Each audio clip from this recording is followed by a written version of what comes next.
मेरे प्यारे देशवासियों, मन की बात में आपका स्वागत है, अभिनंदन है। इस समय पूरी दुनिया में पेरिस ओलंपिक्स छाया हुआ है।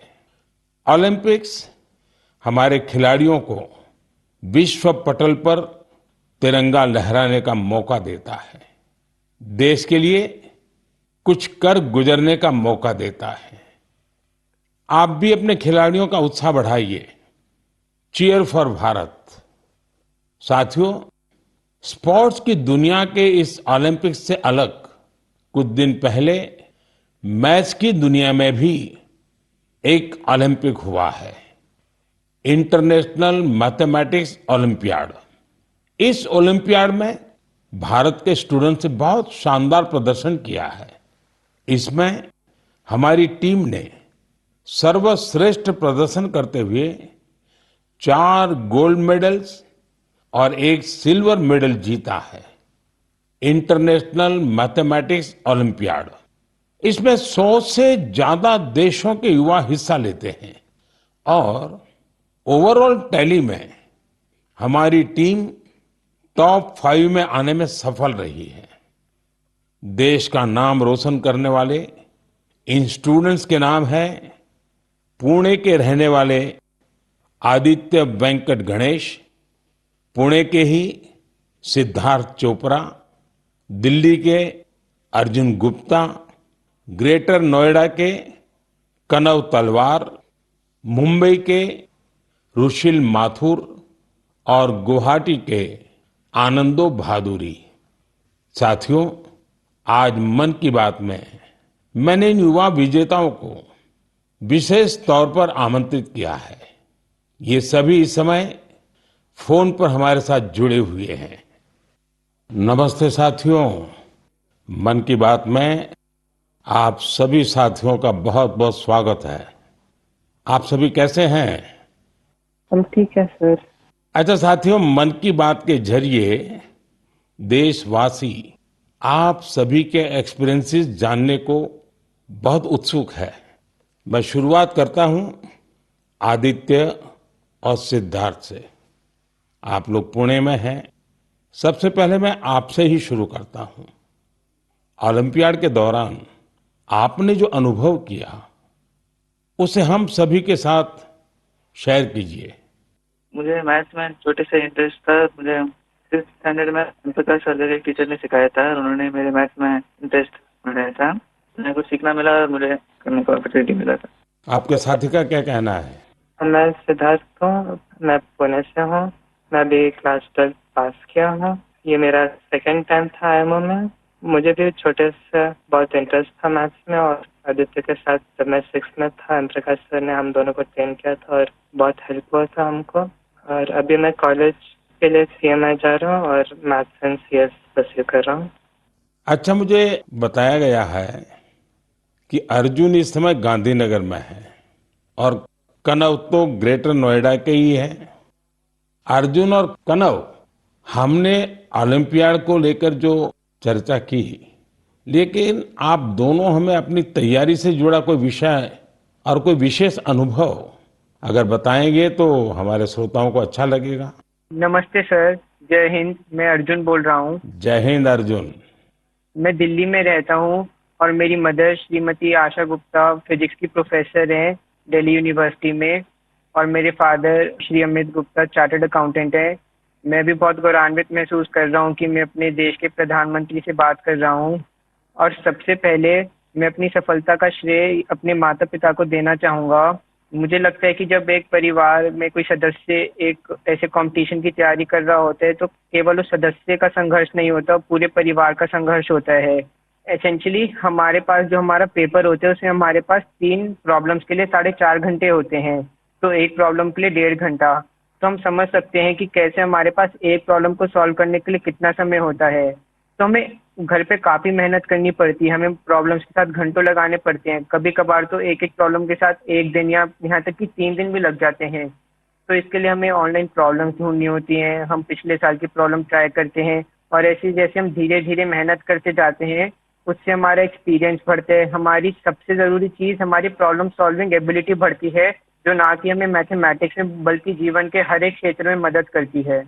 अच्छा, मुझे कनव बता सकते हैं कि कोई विशेष अनुभव हो इस सारी तैयारी में, कोई खास जो हमारे नौजवान साथियों को बड़ा अच्छा लगे जान करके? मेरा नाम कनव तलवार है। मैं ग्रेटर नोएडा उत्तर प्रदेश में रहता हूँ और कक्षा 11वीं का छात्र हूँ। मैथ्स मेरा पसंदीदा सब्जेक्ट है और मुझे बचपन से मैथ्स बहुत पसंद है। बचपन में मेरे पिता मुझे पजल्स कराते थे जिससे मेरा इंटरेस्ट बढ़ता गया। मैंने ओलंपियाड की तैयारी 7th क्लास से शुरू की थी, जिसमें मेरी सिस्टर का बहुत बड़ा योगदान है और मेरे पेरेंट्स ने भी हमेशा मुझे सपोर्ट किया। ये ओलंपियाड HPCSE कंडक्ट कराता है और ये एक 5 स्टेज प्रोसेस होता है। पिछले साल मेरा टीम में नहीं हुआ था और मैं काफ़ी करीब था और ना होने पर बहुत दुखी था। तब मेरे पेरेंट्स ने मुझे सिखाया कि या हम जीतते हैं या हम सीखते हैं, और सफ़र मायने रखता है, सफलता नहीं। तो मैं यही कहना चाहता हूँ कि love what you do and do what you love. सफ़र मायने रखता है, सफलता नहीं। और हमें सक्सेस मिलते रहेगा अगर हम अपने सब्जेक्ट से प्यार करें और जर्नी को एंजॉय करें। तो कनव, आप तो मैथमेटिक्स में भी इंटरेस्ट रखते हो और बोलते हैं ऐसे जैसे आपको साहित्य में भी रुचि है। जी सर, मैं बचपन में डिबेट्स और ओरेटिंग्स भी करता था। अच्छा, अब आइए हम आनंदो से बात करते हैं।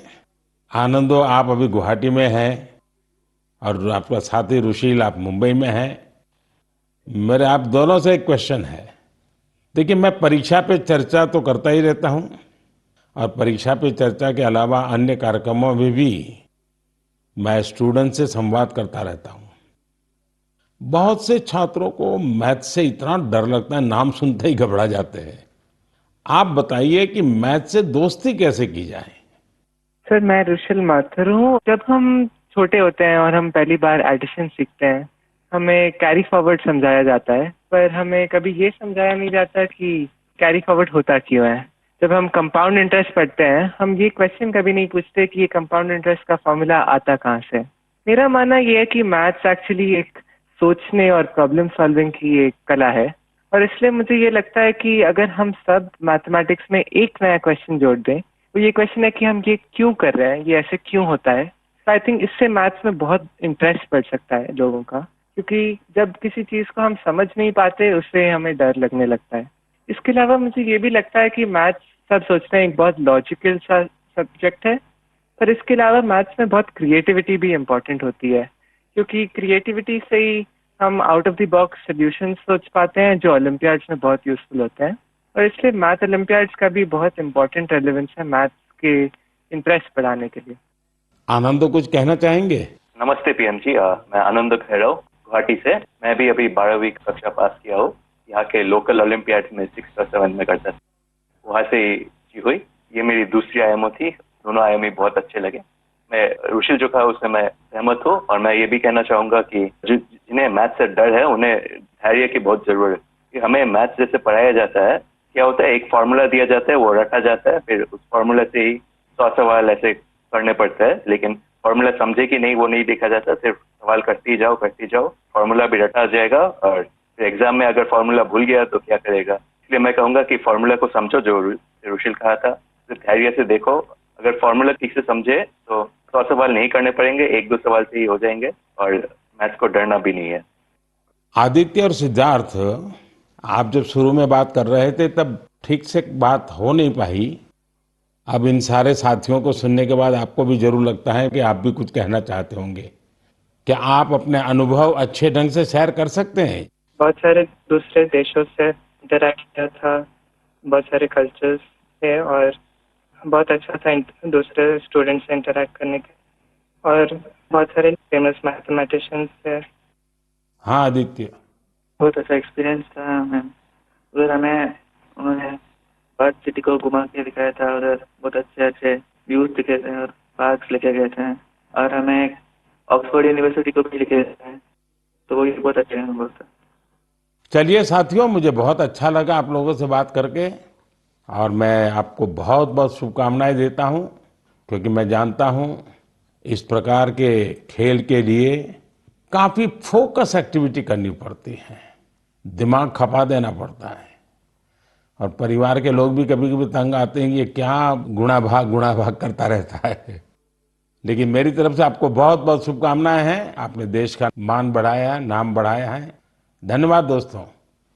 Thank you. धन्यवाद। Thank you. Thank you sir. जय हिंद। जय हिंद। जय हिंद। आप सभी स्टूडेंट से बात करके आनंद आ गया। मन की बात से जुड़ने के लिए आप सभी का बहुत बहुत धन्यवाद। मुझे विश्वास है कि मैथ्स के इन युवा महारथियों को सुनने के बाद दूसरे युवाओं को मैथ्स को एंजॉय करने की प्रेरणा मिलेगी। मेरे प्यारे देशवासियों, मन की बात में अब मैं उस विषय को साझा करना चाहता हूं जिसे सुनकर हर भारतवासी का सिर गर्व से ऊंचा हो जाएगा। लेकिन इसके बारे में बताने से पहले मैं आपसे एक सवाल करना चाहूंगा। क्या आपने चराई देऊ मैदान का नाम सुना है? अगर नहीं सुना तो अब आप ये नाम बार बार सुनेंगे और बड़े उत्साह से दूसरों को बताएंगे। असम के चराई देऊ मैदान को यूनेस्को वर्ल्ड हेरिटेज साइट में शामिल किया जा रहा है। इस लिस्ट में यह भारत की 43वीं लेकिन नॉर्थ ईस्ट की पहली साइट होगी। साथियों, आपके मन में ये सवाल जरूर आ रहा होगा कि चराई देऊ मैदान आखिर है क्या और ये इतना खास क्यों है? चराई देऊ का मतलब है shining city on the hills, यानी पहाड़ी पर एक चमकता शहर। ये अहोम राजवंश की पहली राजधानी थी। अहोम राजवंश के लोग अपने पूर्वजों के शव और उनकी कीमती चीजों को पारंपरिक रूप से मैदान में रखते थे। मैदान टीले नुमा एक ढांचा होता है जो ऊपर मिट्टी से ढका होता है और नीचे एक या उससे ज्यादा कमरे होते हैं। ये मैदान अहोम साम्राज्य के दिवंगत राजाओं और गणमान्य लोगों के प्रति श्रद्धा का प्रतीक है। अपने पूर्वजों के प्रति सम्मान प्रकट करने का ये तरीका बहुत यूनिक है। इस जगह पर सामुदायिक पूजा भी होती थी। साथियों, अहोम साम्राज्य के बारे में दूसरी जानकारियां आपको और हैरान करेगी। 13वीं शताब्दी के शुरू होकर यह साम्राज्य 19वीं शताब्दी की शुरुआत तक चला। इतने लंबे कालखंड तक एक साम्राज्य का बने रहना बहुत बड़ी बात है। शायद अहोम साम्राज्य के सिद्धांत और विश्वास इतने मजबूत थे कि उसने इस राजवंश को इतने समय तक कायम रखा। मुझे याद है कि इसी वर्ष 9 मार्च को मुझे अदम्य साहस और शौर्य के प्रतीक महान अहोम योद्धा लसित बोरफुकन की सबसे ऊंची प्रतिमा के अनावरण का सौभाग्य मिला था। इस कार्यक्रम के दौरान अहोम समुदाय आध्यात्मिक परंपरा का पालन करते हुए मुझे अलग ही अनुभव हुआ था। लसित मैदान में अहोम समुदाय के पूर्वजों को सम्मान देने का सौभाग्य मिलना मेरे लिए बहुत बड़ी बात है। अब चराई देऊ मैदान के वर्ल्ड हेरिटेज साइट बनने का मतलब होगा कि यहां पर और अधिक पर्यटक आएंगे। आप भी भविष्य के अपने ट्रैवल प्लान्स में इस साइट को जरूर शामिल करिएगा। साथियों, अपनी संस्कृति पर गौरव करते हुए ही कोई देश आगे बढ़ सकता है। भारत में भी इस तरह के बहुत सारे प्रयास हो रहे हैं। ऐसा ही एक प्रयास है प्रोजेक्ट परी।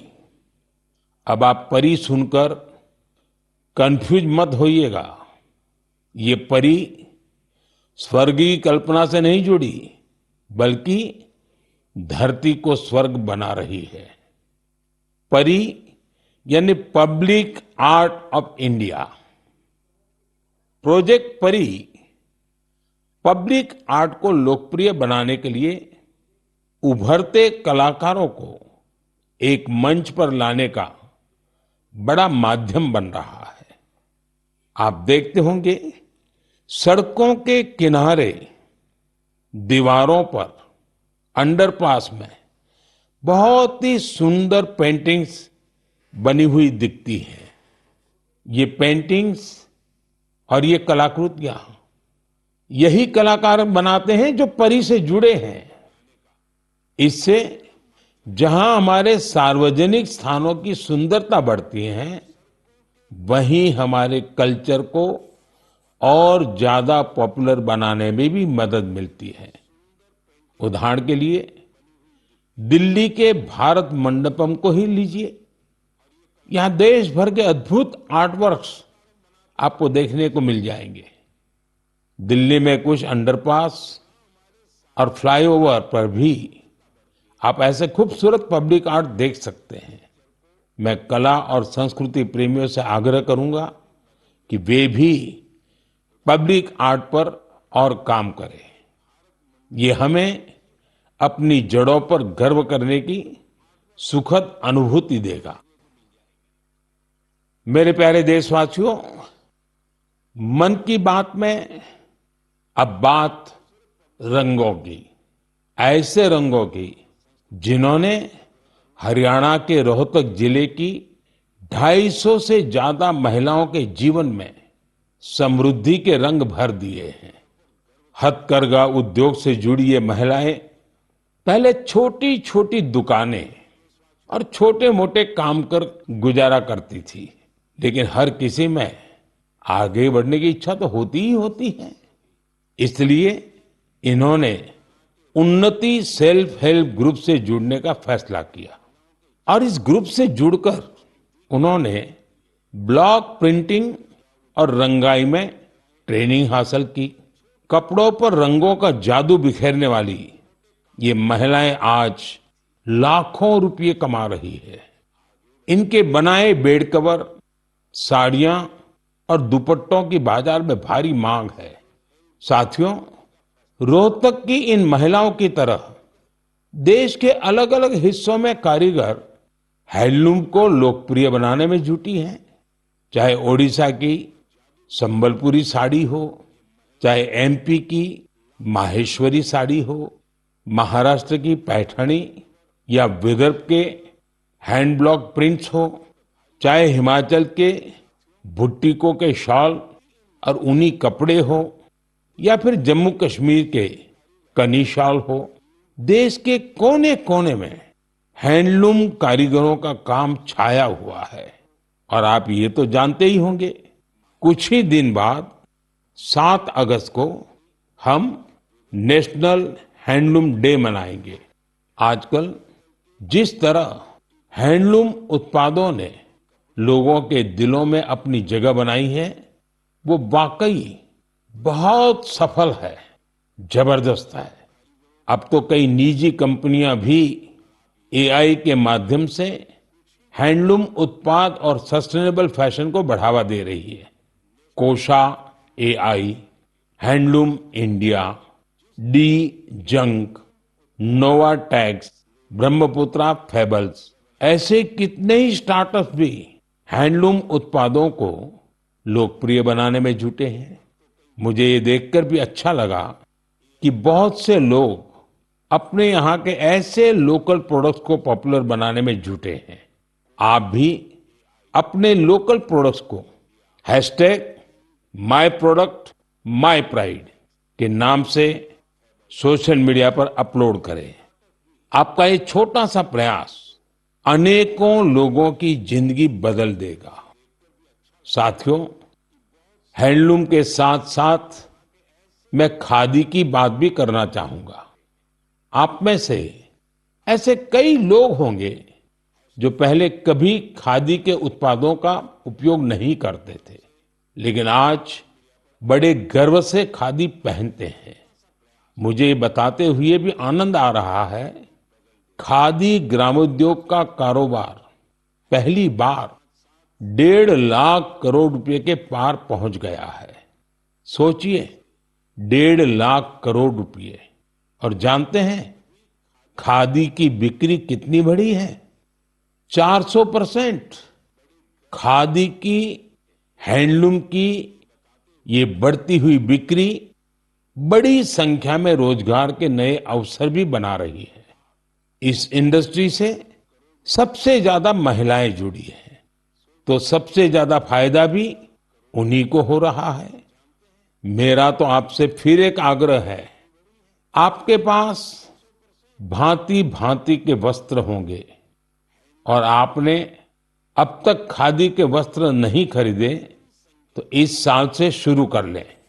अगस्त का महीना आ ही गया है। ये आजादी मिलने का महीना है, क्रांति का महीना है। इससे बढ़िया अवसर और क्या होगा खादी खरीदने के लिए। मेरे प्यारे देशवासियों, मन की बात में मैंने अक्सर आपसे ड्रग्स की चुनौती की चर्चा की है। हर परिवार की ये चिंता होती है कि कहीं उनका बच्चा ड्रग्स की चपेट में ना आ जाए। अब ऐसे लोगों की मदद के लिए सरकार ने एक विशेष केंद्र खोला है, जिसका नाम है मानस। ड्रग्स के खिलाफ लड़ाई में ये बहुत बड़ा कदम है। कुछ दिन पहले ही मानस की हेल्पलाइन और पोर्टल को लॉन्च किया गया है। सरकार ने एक टोल फ्री नंबर 1933 जारी किया है। इस पर कॉल करके कोई भी जरूरी सलाह ले सकता है या फिर रिहेबिलिटेशन से जुड़ी जानकारी ले सकता है।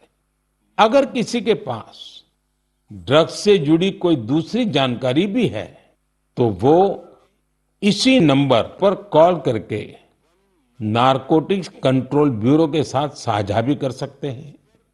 मानस के साथ साझा की गई हर जानकारी गोपनीय रखी जाती है। भारत को ड्रग्स फ्री बनाने में जुटे सभी लोगों से, सभी परिवारों से, सभी संस्थाओं से मेरा आग्रह है कि मानस हेल्पलाइन का भरपूर उपयोग करें। मेरे प्यारे देशवासियों, कल दुनिया भर में टाइगर डे मनाया जाएगा। भारत में तो टाइगर्स, बाघ हमारी संस्कृति का अभिन्न हिस्सा रहा है। हम सब बाघों से जुड़े किस्से कहानियां सुनते हुए ही बड़े हुए हैं। जंगल के आसपास के गांव में तो हर किसी को पता होता है कि बाघ के साथ तालमेल बिठाकर कैसे रहना है। हमारे देश में ऐसे कई गांव हैं जहां इंसान और बाघ के बीच कभी टकराव की स्थिति नहीं आती, लेकिन जहां ऐसी स्थिति आती है, वहां भी बाघों के संरक्षण के लिए अभूतपूर्व प्रयास हो रहे हैं। जन भागीदारी का ऐसा ही एक प्रयास है कुल्हाड़ी बंद पंचायत। राजस्थान के रणथंभौर से शुरू हुआ कुल्हाड़ी बंद पंचायत अभियान बहुत दिलचस्प है। स्थानीय समुदायों ने स्वयं इस बात की शपथ ली है कि जंगल में कुल्हाड़ी के साथ नहीं जाएंगे और पेड़ नहीं काटेंगे। इस एक फैसले से यहाँ के जंगल एक बार फिर से हरे भरे हो रहे हैं और बाघों के लिए बेहतर वातावरण तैयार हो रहा है।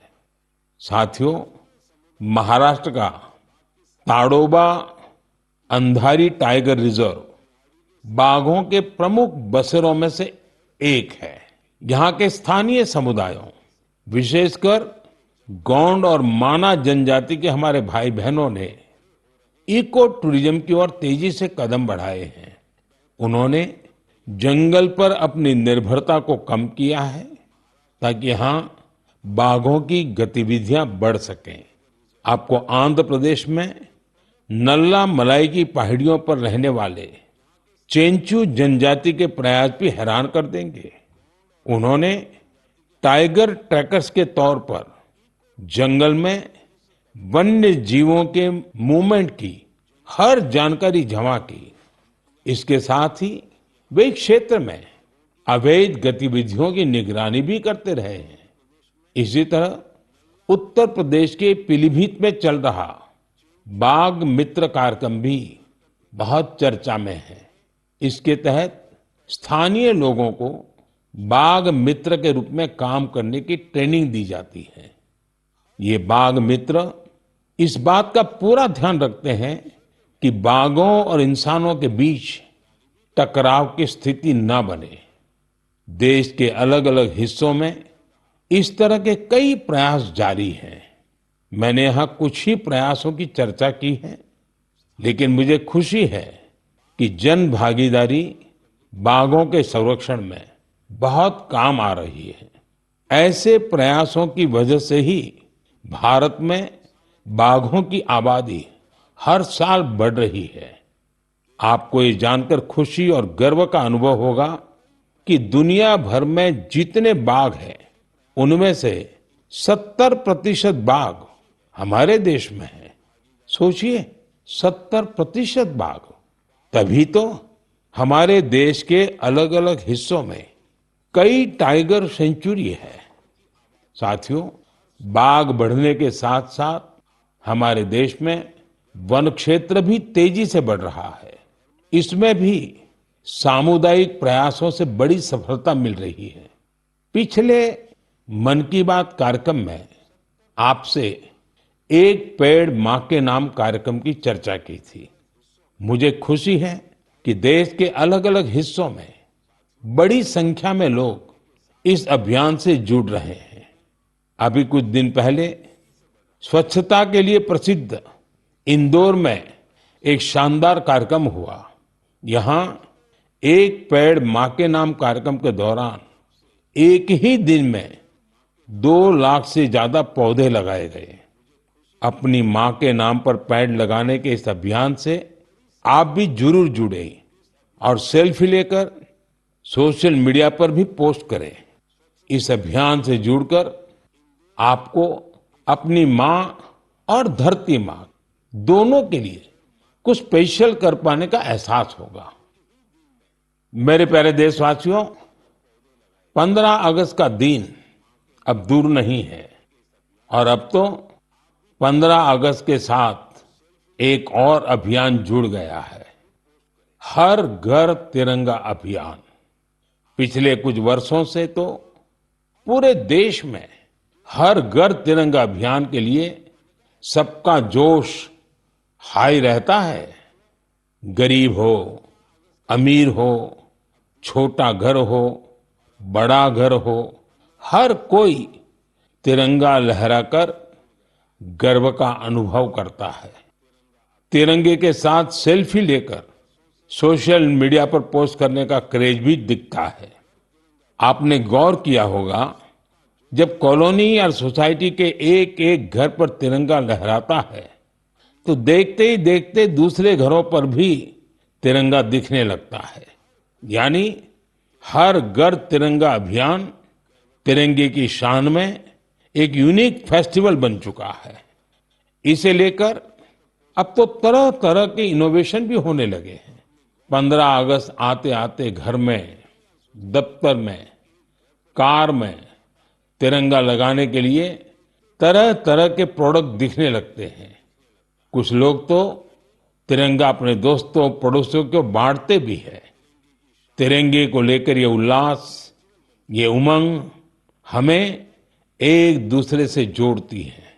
साथियों, पहले की तरह इस साल भी आप हर घर तिरंगा.com पर तिरंगे के साथ अपनी सेल्फी जरूर अपलोड करेंगे। और मैं आपको एक और बात याद दिलाना चाहता हूं। हर साल 15 अगस्त से पहले आप मुझे अपने ढेर सारे सुझाव भेजते हैं। आप इस साल भी मुझे अपने सुझाव जरूर भेजिए। आप माईगोव या नमो ऐप पर भी अपने सुझाव भेज सकते हैं। मैं ज्यादा से ज्यादा सुझावों को 15 अगस्त के संबोधन में कवर करने की कोशिश करूंगा। मेरे प्यारे देशवासियों, मन की बात के इस एपिसोड में आपसे जुड़कर बहुत अच्छा लगा। अगली बार फिर मिलेंगे देश की नई उपलब्धियों के साथ, जन भागीदारी के नए प्रयासों के साथ। आप मन की बात के लिए अपने सुझाव जरूर भेजते रहें। आने वाले समय में अनेक पर्व भी आ रहे हैं। आपको सभी पर्वों की ढेर सारी शुभकामनाएं। आप अपने परिवार के साथ मिलकर त्योहारों का आनंद उठाएं।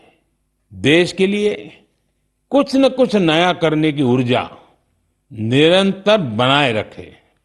बहुत बहुत धन्यवाद।